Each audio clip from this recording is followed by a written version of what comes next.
I've been in ministry just about my whole life, and so it wasn't really anything just breathtakingly new. So for us, we would operate in our own strength. To be betrayed, it was with people. It was with friends. People that you thought were your best friend, to find out the whole time they were friends to your face.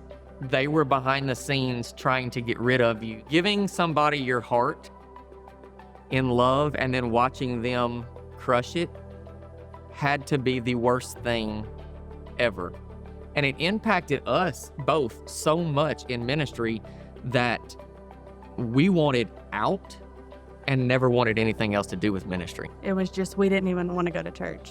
And personally, we didn't want anything to do with God. Because for us, if that's what the best Christianity was and the best that God had was what we had just experienced with corrupt systems and people, then I didn't want any part of it. Church of the King was a breath of fresh air and really got us back into that groove of wanting to be closer to God and wanting to learn more and getting back into that worship mode.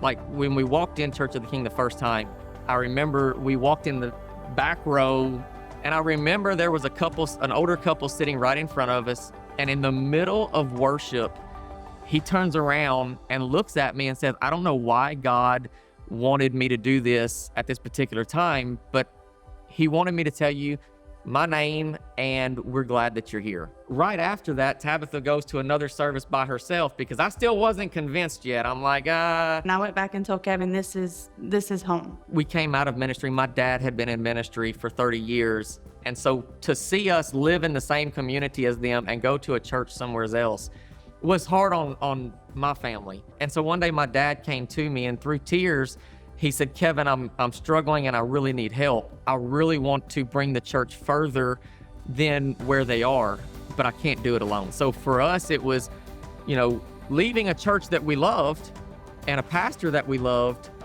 to go back and help the family that we love. It was tough. It was very tough. When we were at the church, we had stepped out of Church of the King. We were back in Reeves.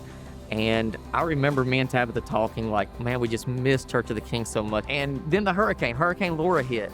And we're in Reeves, and Reeves is tore up, and we're trying to get supplies to people and stuff. And I remember walking through the church one day, and Tabatha and then we're there, and Pastor Todd calls my phone.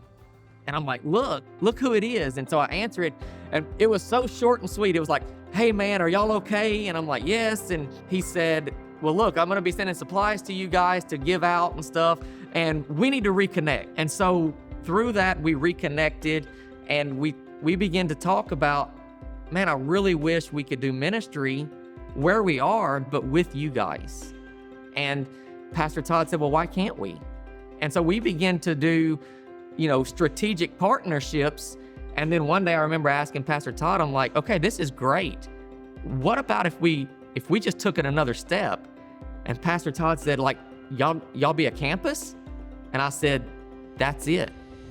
That is what God is wanting. He's wanting us to become a campus. That's when Church of the King Kinder began to be birthed. And so looking back and seeing all of what he's done, and then looking and saying, God has been good every step of the way. God never failed us.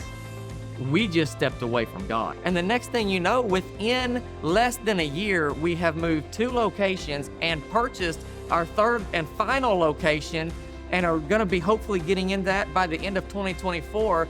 You can't look back and say that God hasn't been good and that the best is not yet to come. So yeah, coming from a place of church hurt and all the movement that we did, moving from Reeves to Texas to Lake Charles back to Reeves, just that full circle of seeing God's goodness and how he finally planted us where we're supposed to be, and feeling that peace that this is where we're supposed to be is awesome.